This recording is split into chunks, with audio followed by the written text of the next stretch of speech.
Ups and Downs, the podcast that takes you in a journey through the dynamic worlds of entrepreneurship, leadership, and AI. My name is Ruslan Rusinov, your guide in this thrilling adventure where we explore the highs and lows of visionary minds.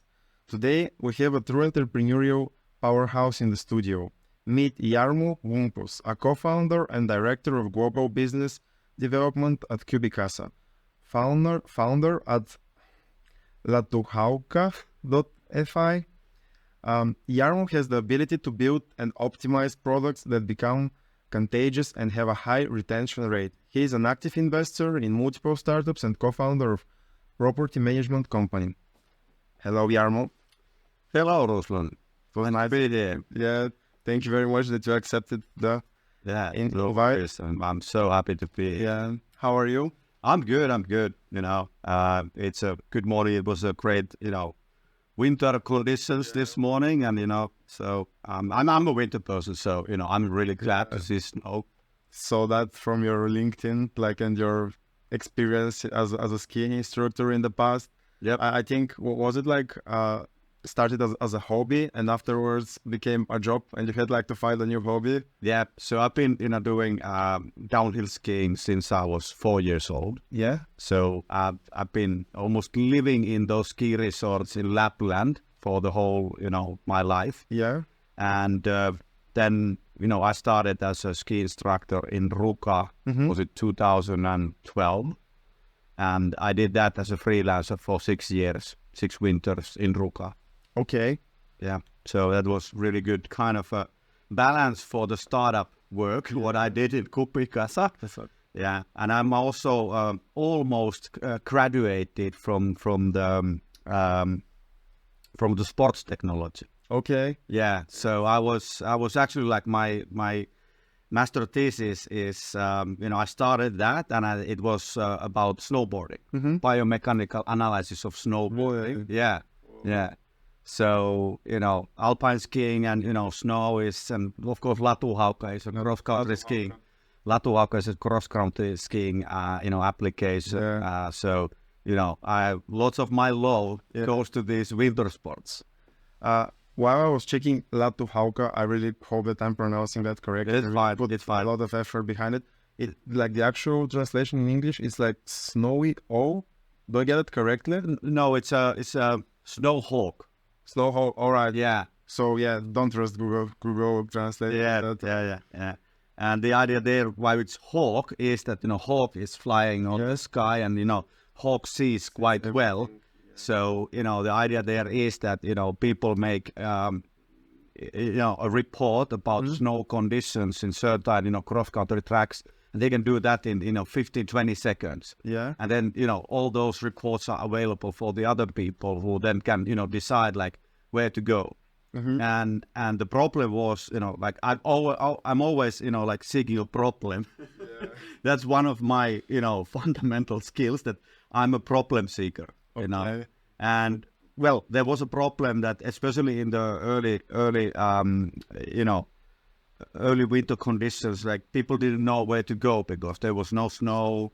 And then, if there was snow, then the rain came, and bad made everything impossible for cross country skiing. So people were asking in the Facebook group that, hey, where can I go for skiing? And then I built this Latuhaukka first version. Just it took me a couple of hours. Yeah. I used Wix and then Google Spreadsheets. Okay. And then, suddenly there were hundreds of people. Yeah, I saw the boom. Apparently, the article on the website was paid, so I read only a bit of it. Yeah. But yeah, congrats for that. So it's still running, and it's still running, and there was actually news in Yle yesterday. And in Kokkola, not in Oulu, but Kokkola, they said that this, the official website for cross-country skiing is not functioning anymore because Latuhaukka is the one what people are using. Congrats for that. Yeah. A bit generic question, but can you tell me where it all started, your entrepreneurial journey? Well, I was working I graduated in 97 from computer science from Oulu University, and I went to I did my master thesis in VTT, so this kind of a research center of Finland, and then I moved to Sonera, which is nowadays I guess it's Telia. Okay. Yeah, and I actually used to work in this building for this Sonera company, and then I went to Nokia. But so I was working for quite big organizations. Okay. But then I think that 2005, 6, I started to think that like these big organizations are probably not for me. It took me still like more than 5 years to start, be as an entrepreneur, and I was kind of a bit envy for my friends who were doing, work in small companies, and they founded companies. So I was kind of feeling a bit envy, for them. And then once I left Nokia 2011 or 12, then, I started, working with Harri Pesola in one kind of a very late startup. So it had a history, but then, Harri and me, we went there and we tried to, kind of spare that, or like we tried to get a new kind of a growth path for it, but we didn't, manage to do it. It was a total failure. So that company went bankrupt. However, now that idea has actually been built. Like I met Erno Taurianen yesterday, and you saw the presentation as well. So Erno Taurianen actually like has built that idea, and now it's this Benjamin One. Yeah. So it's not the same actually, but we were working with Erno in New York. Okay. Yeah. So, but the idea was kind of the same, or the domain is the same. So Erno had the belief and the strength and the grit, start nurturing it, and I think it has taken multiple different forms, like as a there's multiple different companies, but now the Benjamin One is I think the successful one. He showed me the demo yesterday. I was really And sometimes people think that this overnight success, like after 10 years of grinding. It's not that. Like for him, I think he mentioned yesterday it was 30 years actually. So yeah, congrats to him. I spoke with him. Oh yeah. As he'll be He's done in New York, but yeah, he kind of agreed verbally while he's like in O during Christmas time, like to have a talk and see if we can record something together. Like, but yeah, it's such a pleasure, like meeting people like you and him, like guys that started from here, and like, yeah, it's fascinating for me just to share that experience with others. Yeah, but maybe continue my kind of entrepreneur career. Why kind of why I have chosen this path is that I've always been really practical. I'm not like very good in theories and mathematical models or something like that. I always want to go into a kind of a concrete thing. Okay. And I have also tendency to start working without too much planning. So and very well that startups many times or like people instruct that and you give advice that you just need to start doing things. And I think that's one of the kind of beneficial skills what I have, that I start doing. Yeah, great for that. Like, and I have another question. What were like the main challenges that you faced in your like early days?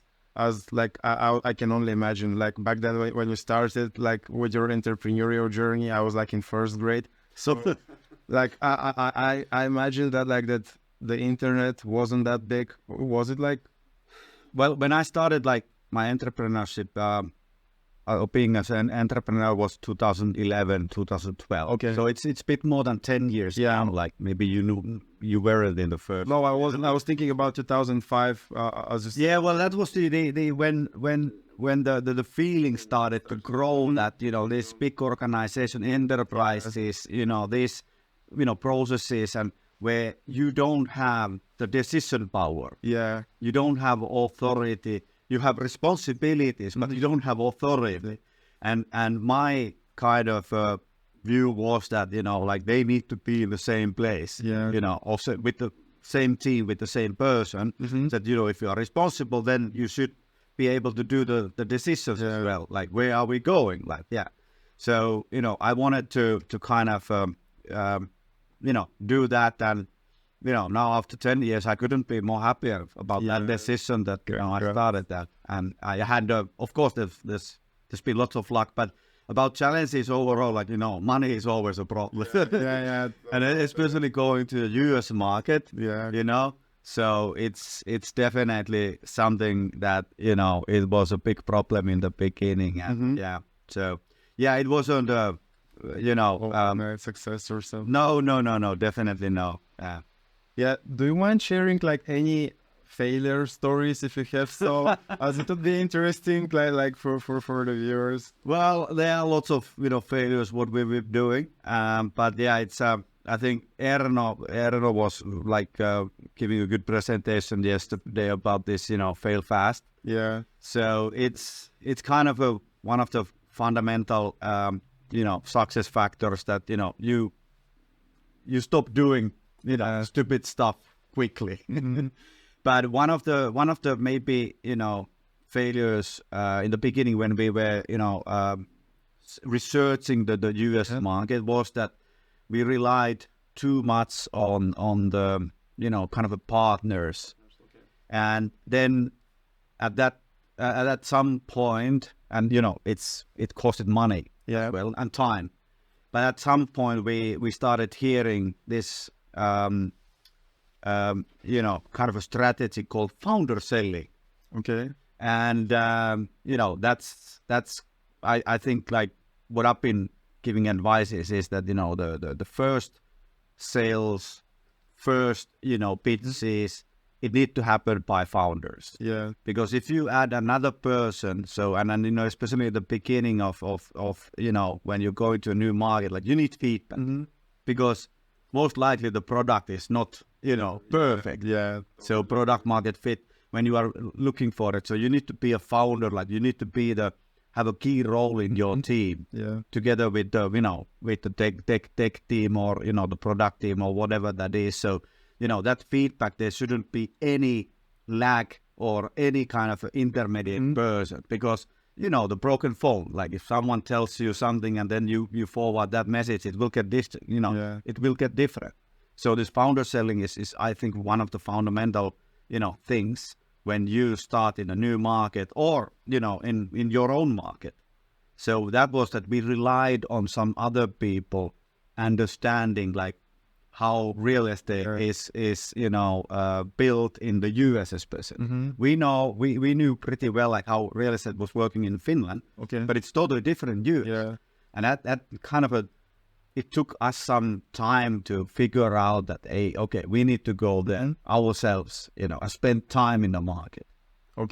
I think it's really rare that you can build growth just by doing everything digitally and remotely.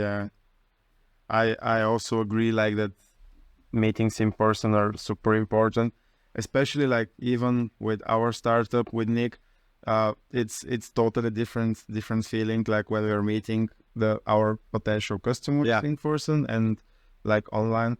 So the feedback kind of during our customer research, so to say, during those meetings, we kind of had to pivot like that where our target people are and what their exact problem is.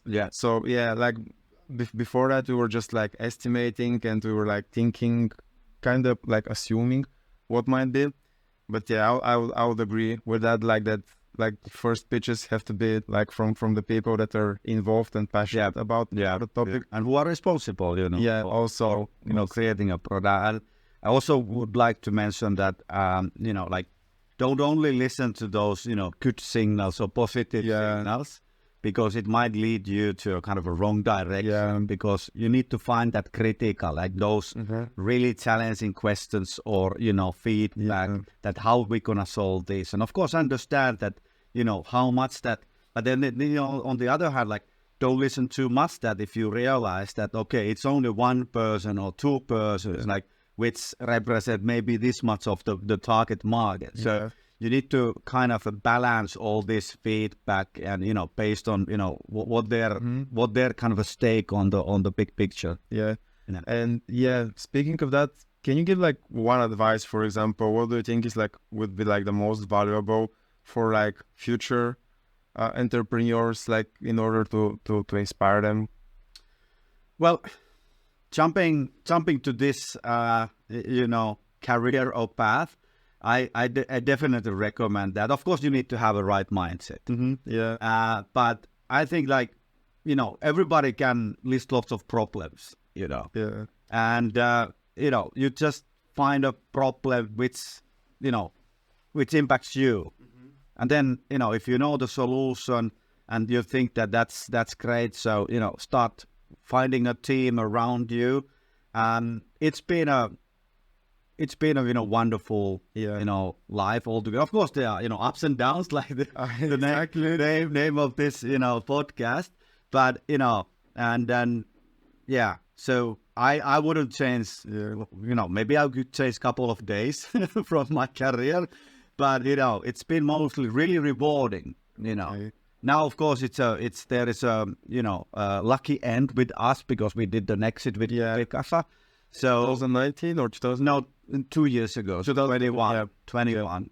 And now kind of the timing, like there was yesterday in this Northern Stars event, there someone was really highlighting the timing being one of the most critical success factors. And for us, it was a timing.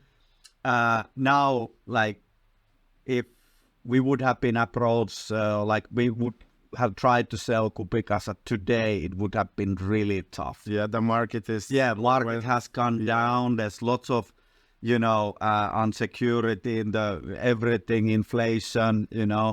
So, and then, the valuation is, of course, like you can do a deal, but the valuation might have been, 1/3 or something from that time. So in a sense, like we were really lucky with the timing there. I really got something from yesterday that René said about the team, and I really believe that team dynamics are super important, especially in like early days. Yeah. What is your take on that? And can you share more about like CubiCasa? Let's jump to CubiCasa. Yeah. And so we'll start.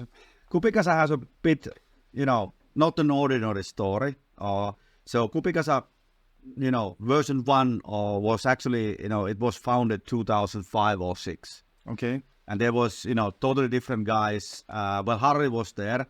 Harri Pesola, co-founder of CubiCasa. So he was, but I guess there were, Mikko Perälä was involved in that CubiCasa.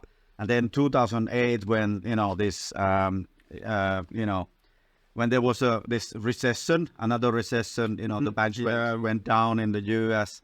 So, CubiCasa kind of went into a passive mode. Okay. It was still active, like it didn't went to bankruptcy, but it went to, a kind of a passive mode. There was, maybe a couple of thousands of euros of revenue for several years. Okay. And after our, bankruptcy with this other company, we felt with Harri that, okay, we should build something else, Okay. Let's take, because that idea with this former company was, that it didn't really scale. It was really complex solution, technical solution, the background, like it didn't scale. So we thought that, hey, let's take something that really scales. Yeah. And then, someone, hey, let's, we have this CubiCasa here. Let's, kind of make a new strategy for this CubiCasa. Okay. And then, we started focusing on floor plans, like really simple product, black and white floor plans. And and immediately, making business, like getting revenue from it. But the team composition at that time was, there was Harri and me, then Mikko Perälä, there was, Harri Majala, and all those, and Jari Linna, and other Michael Olczak, or Michal Olczak, he's a Polish guy. Okay. And so there was quite many people, but not all were kind of operational, had the operational role. So me and Harri Pesola, we took it was 100% operational role. And then these guys, most of them stick with us as a kind of advisors and, contributing, but not as a, like a operational, like 100%. Was it in terms, were they like sort of investors in that, like besides their like personal time and effort, or? So yeah, we were in a stealth mode for a year or two. Then we local VC, Butterfly VC, Ville Heikkinen, mostly. So he got excited about our idea and our, ambition level to go to US and, make a big deal there. So, I think we got the first VC investment 2014 or early 2015. So, less than 2 years after we started.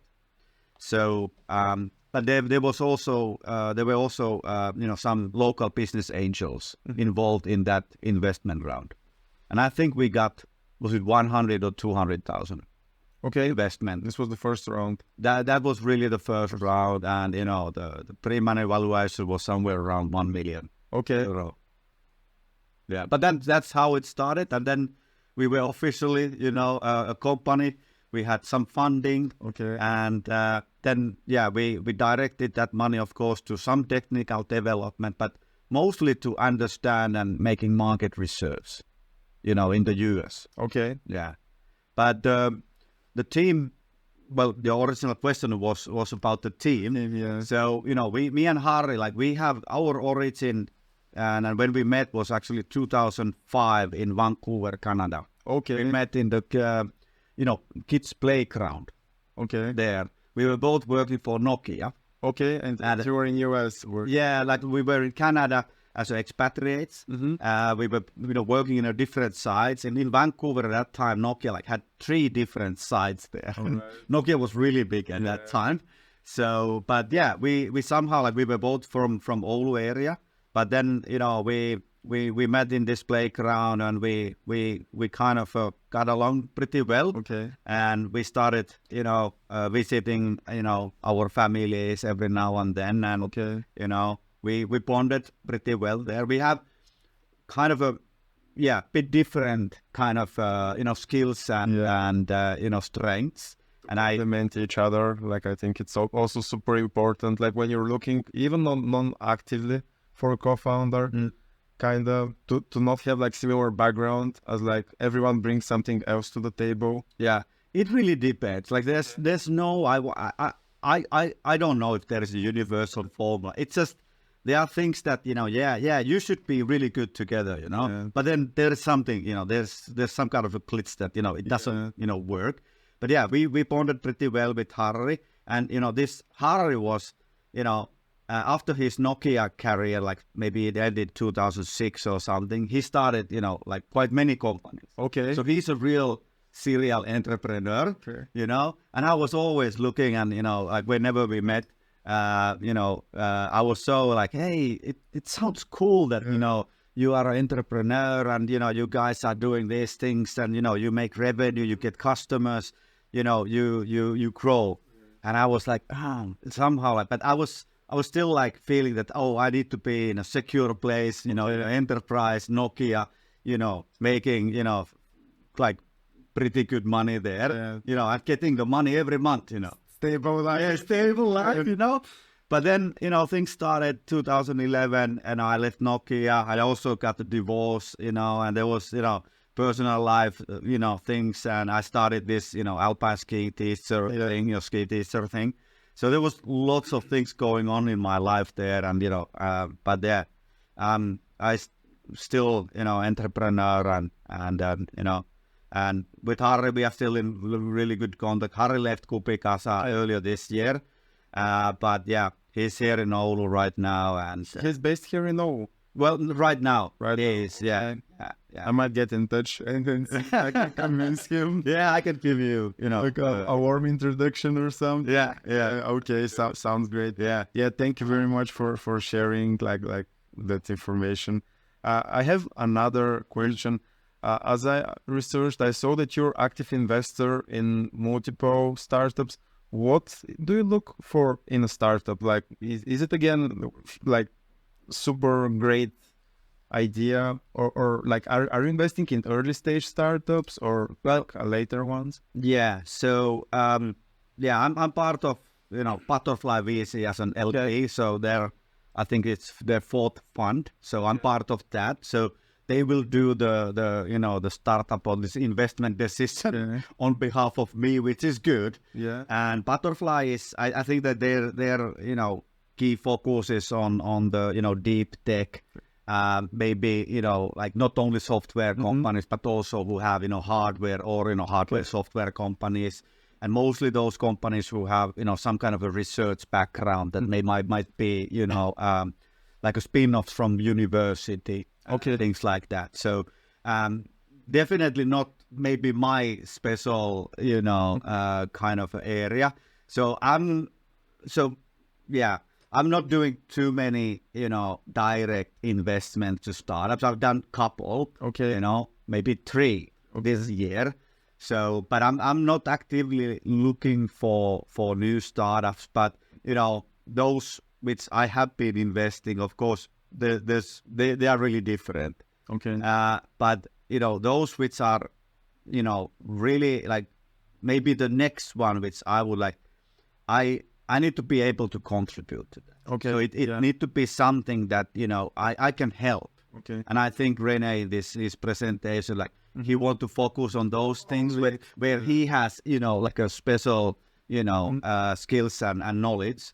So, definitely the team. I need to see that the team is working. If I see that, there are conflicts or like they start to talk me about the other guy, he's doing that and he's not doing that, and I was a board member. I've been board member for multiple different companies, and if I start seeing that the team is not working too well, of course there can be some friction every now and then, but it need to be kind of a ending up positively. It can't be that it's all the time. It's just battle, and they have different vision and different view of strategy. So I've been we've had multiple fights with Harry back in the days, and we were not agreeing on everything. And I think that you just need to justify and tell why you think like this is a good thing or like that is not a good thing. So, but team composition, and after that, I would start seeing that of course, the idea need to be something and really scalable in international markets. Not only Finland. I also think like that team dynamics, as I said, like are super important, and like open communication in that regard.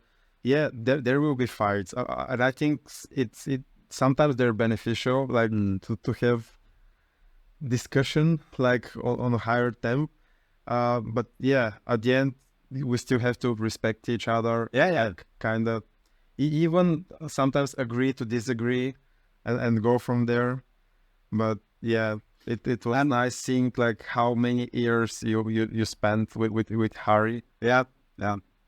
It's like, and maybe fight is a bit strong word, but disagreements, and I think like whenever we do these decisions, and like whether it's my view or someone else's view, and we decide to go other way, so we just need to live with that, and then not coming back in a kind of a negative way that, hey, that was your decision. I think like it's just like we just need to forget lots of things while you are doing, because it's you don't have all the information. There are lots of guesses what you need to do, especially when you are moving really fast, and you need to build and learning fast, failing fast. It's still like the key fundamental thing in a startup. And you don't like, time is not on your side.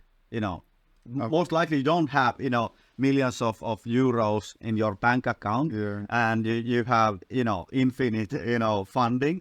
So time is not on your side in I would say 99% of the cases. And I think one of the success factors for CubiCasa was that we never got a big funding. We were seeking for it, but we never got a really big funding. So we have never made an A round or B round. All right. So we were kind of forced to find ways to grow, really cost efficiently. Yeah. So, that's that. And, my whole career has been like this entrepreneur career has been based on, like how to find growth, like, with the minimal, investment of funding. Okay. Find those ways which doesn't have a price tag, Another question that I have, it's in a different domain. Your real estate, how to say it, real estate like career, like investor career.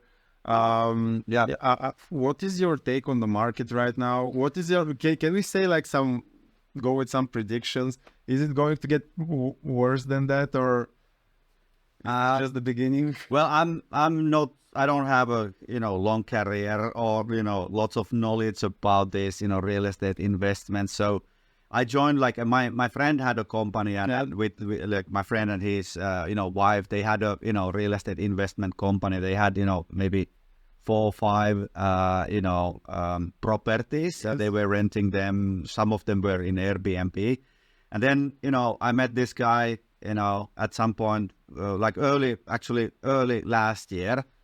So, and I said that, hey, I want to invest in real estate. Like, I'd like to start that. And, he said, hey, we are doing that. And, like, we could join. So we joined our, forces together. And now, we've done several, new acquisitions. Okay. We have,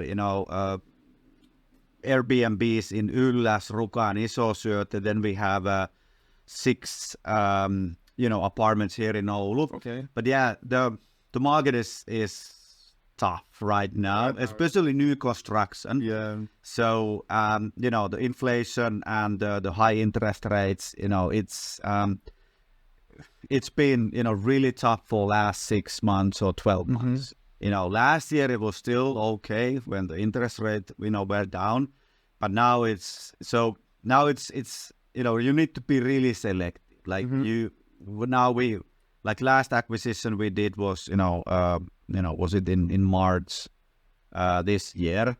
And now we are kind of, like we don't necessarily do anything right now. We want to wait, to get more, cash, more equity.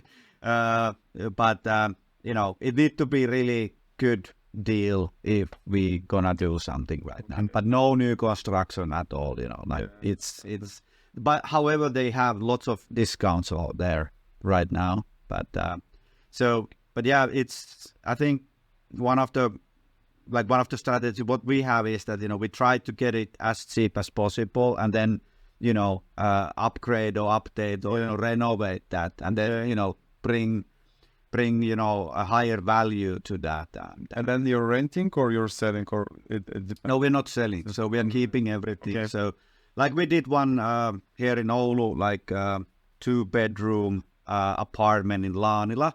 So we bought that. We got a really good deal. Okay. Then it was not in a very good condition. So, last summer we did, almost full renovation there. And then we found a new, tenant in hour and a half. Really? After we put, this listing into, Oikoti and Etuovi. So it was like, and we got like more than 10 requests immediately for that.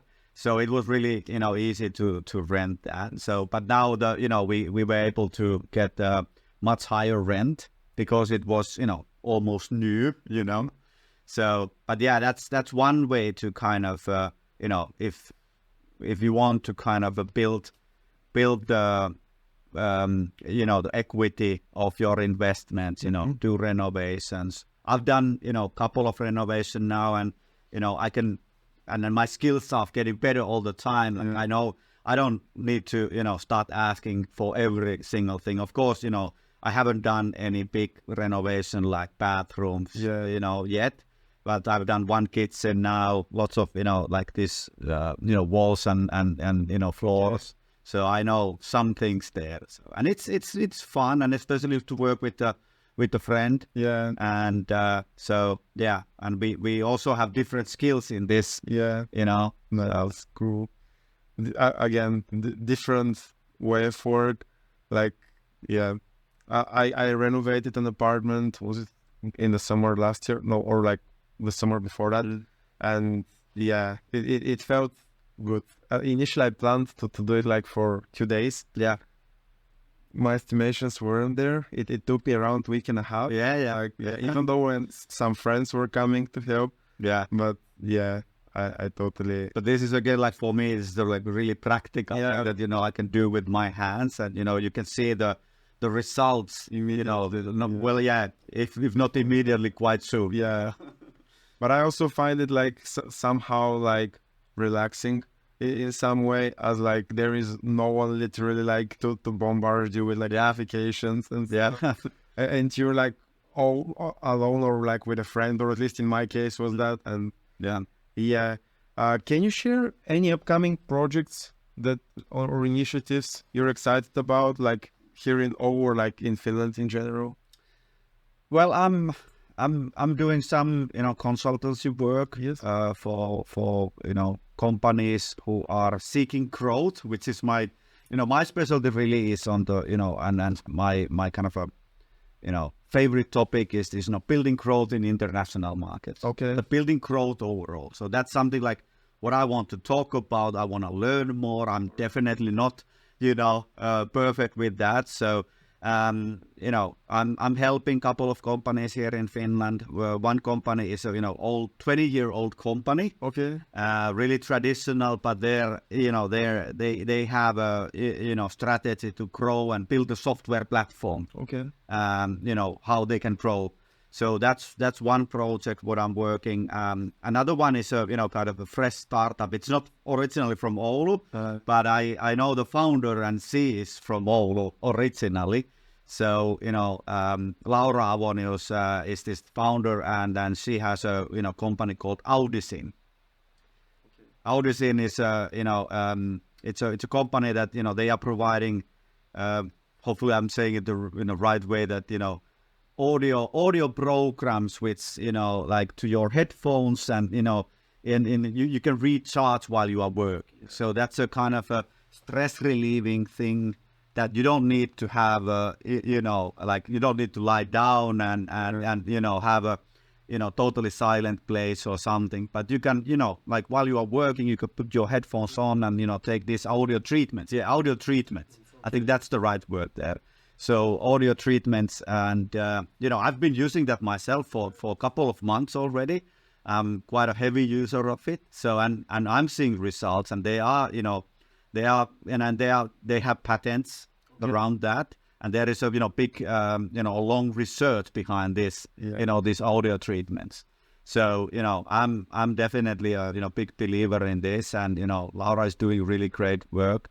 And I'm an advisor, and I also invested in this company. So that's one of the most exciting, and we are in contact with almost every day with Laura, and trying to see what's the best tactics and strategy to see growth. As we spoke yesterday, I managed to find that application that does something similar in the local market in Bulgaria.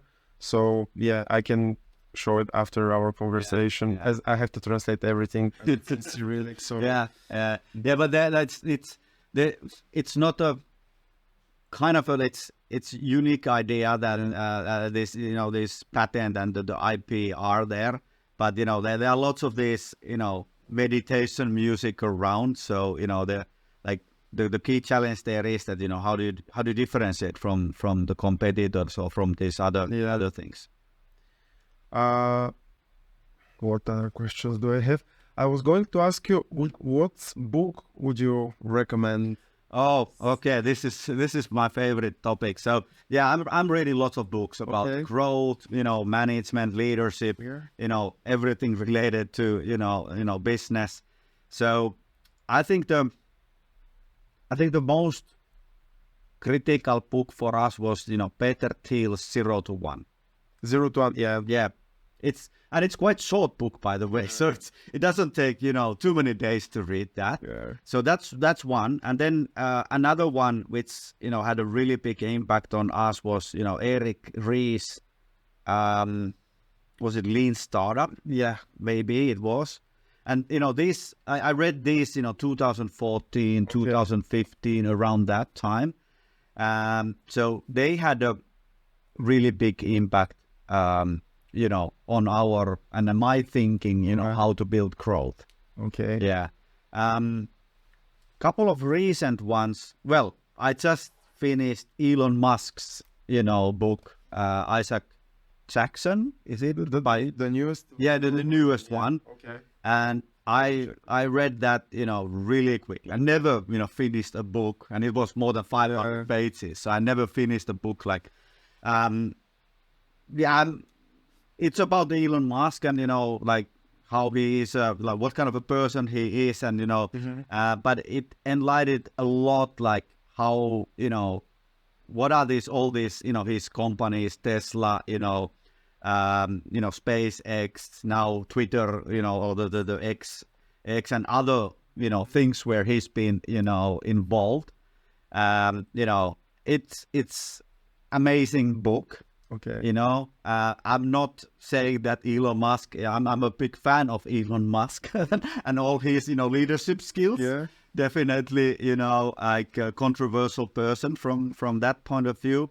I see lots of similarities with, Steve Jobs, and his, management and leadership skills.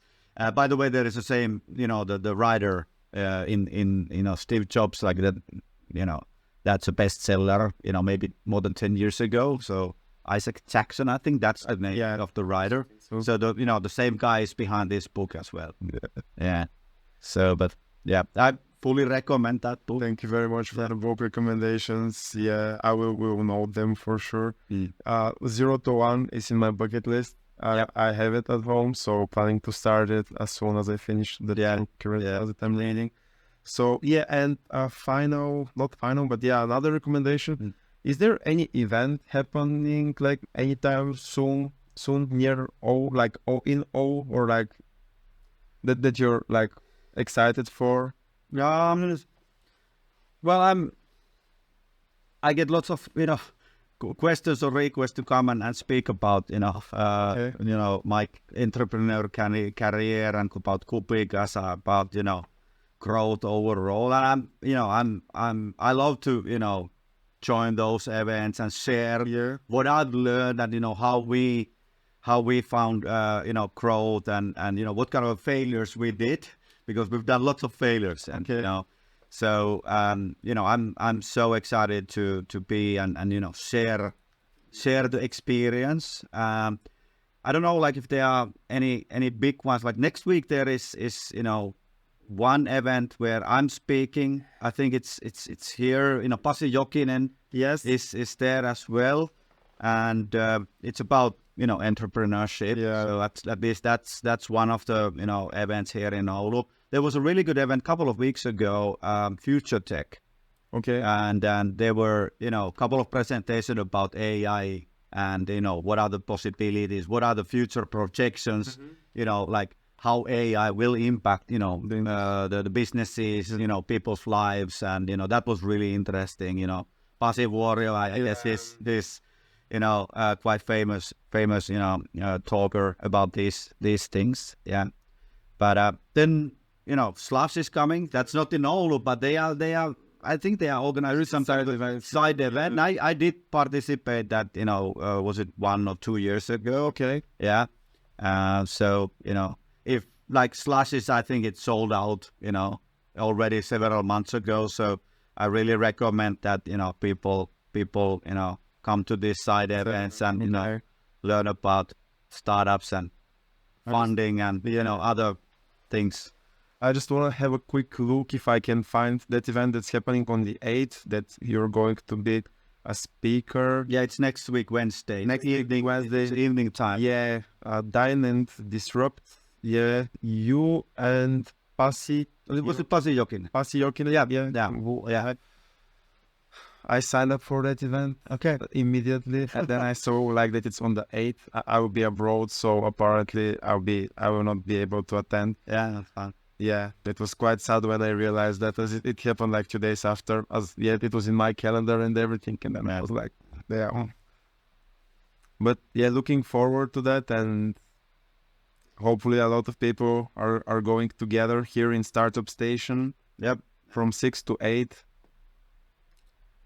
And yeah, final advice, like or like anything that you want to say or share we didn't mention. Well, if you have any, like kind of a tendency to think that, hey, what is it, to be an entrepreneur, I really, recommend, start, because it's so easy to, like it takes, just, Google spreadsheet and links, which is really easy, web builder tool. So, you can solve problems very easily and, find people like, liking or using that. So you don't need, 1 million, euro funding or investment. You can start really easily.